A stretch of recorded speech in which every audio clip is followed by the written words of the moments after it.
Hello and welcome to Hilary instructions number 2 of 3 in the series. In this one we're going to look at creating the waist ties, attaching them to the culottes and adding the facings. Just to reiterate what was said in the first instruction video where we concentrated on waist darts, your seam allowance is 1.5 centimetres unless advised otherwise. Please use a magic marker to highlight notches before zigzagging or overlocking. Remember that linen will fray easily, so do zigzag where suggested. And please remember to use the cotton sewing thread supplied so that if you decide to garment dye your product, the thread will dye the same colour as the culottes. So this time we'll be using the 2 waist tie pieces, the 2 facing pieces and the length of tape supplied. So if you can get those out of your kit ready, we'll start making. If your waist ties have developed creases during the transport process, press these out before you fold each waist tie in half lengthways and pin along the long open edge and along one short edge. Now backstitching at the start and at the corner, sew a 1.5 centimetre seam on the short edge. Turn the corner and stitch the long open edge of each facing, backstitching again at the end to reinforce. Carefully clip away the corners and grade the seams. Grading is just another term for layering the seams. Take a sharp pair of fabric shears and trim away half of the seam on the top layer, on the long side and the short side, and this will give you a gradual decrease in the seam thickness so that when you turn the waist tie right sides out, you'll have a much better finish. Turn both the waist ties the right way out and use something long such as a chopstick or your closed fabric shears to carefully push out the corners of the tapes. Then press flat with a 2-dot steam iron. Make sure you've got the seam perfectly along the long edge. So that's the waist ties complete. We're going to move on to the waist facings. Firstly, mark the notches at the centre top of each facing with your magic marker to make them easily visible. Now with a wide zigzag or overlock the long curved edge that is unnotched from one end to the other on both facing pieces.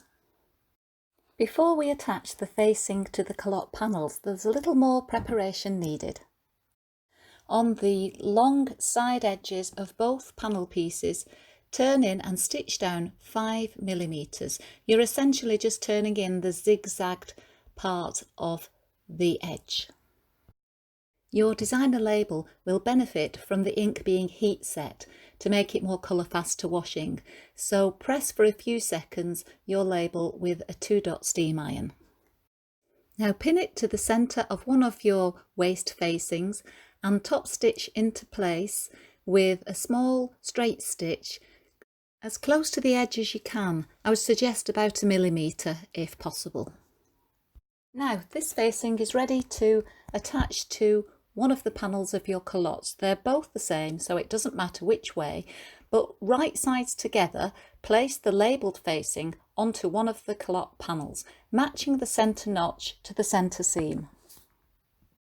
Pin all the way along the top edge and then trim off if you have any small amounts of facing that just jut outside the panel edge. Just trim them off so that it matches perfectly.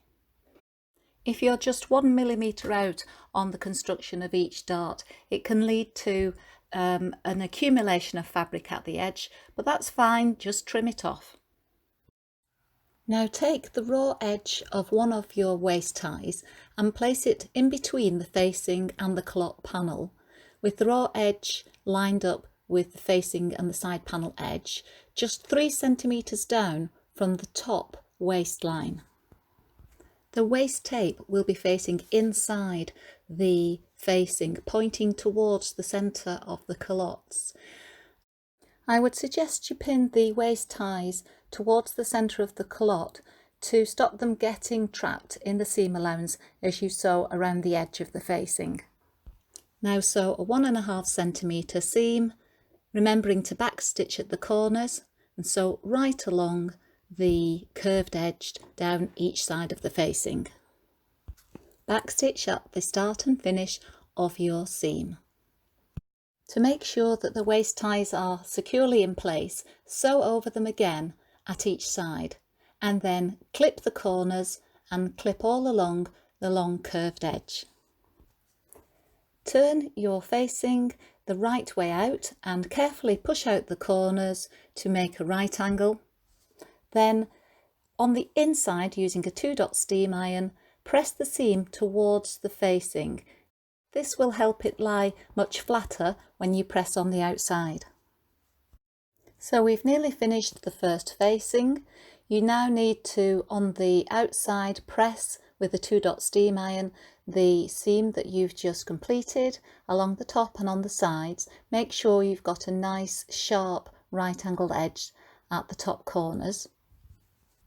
And we're now going to attach the facing to the culotte panel using what I call stitch in the ditch.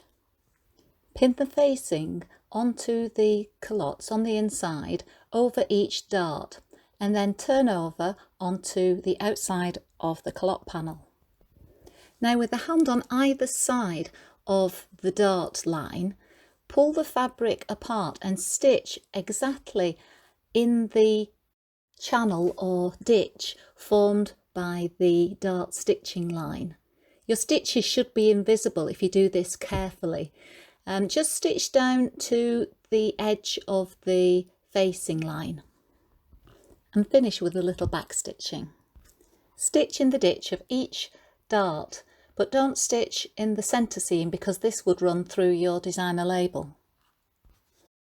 Your back panel is complete, which will tie at the front, and we're ready to start on your front panel that will tie at the back. So place your second facing onto the right side of the remaining panel and again trim off any facing at the edge if there is some surplus fabric. From the tape supplied, cut 2 pieces each 30 centimeters long, and as you did with the waist ties, place these tapes inside the facing, between the facing and the culotte panel, with the raw edge against the edge of the facing, this time 1.5 centimeters down from the top waistline edge. Again, I would suggest you put a pin in the tape to hold it out of the way of the seam allowance area so that it doesn't get trapped when you're constructing your seam. Sew your 1.5 centimeter seam around the short sides and the long edge of the facing. Stitch again over the tape area to make sure it's secure, and then trim off the corners, clip along the curve and turn your facing the right way out. Again, pressing as you did with the first panel. Finish off by stitching in the ditch again through each dart, but you can also stitch through the centre seam on this panel because you don't have the designer label on the inside. Your culotte panels are essentially complete apart from edging and hemming, so it's a good time to try them on to determine the length you require. To fasten the culotte, start by tying the panel that has the 2 tapes. Tie this around from the front to the back and tie with the tapes at the back, and then pull the remaining part of the culottes through your legs and tie with the designer label positioned at your back with the 2 linen waist ties fastened at the front. Your culottes are designed with a 4 centimeter hem, but take some time to think about the length you would like to wear your culottes at this point. We'll be dealing with the hemming, edging and the pockets in the next video. So you're now ready to move on to the 3rd video of the Hilary series, which is hems, edging and pockets.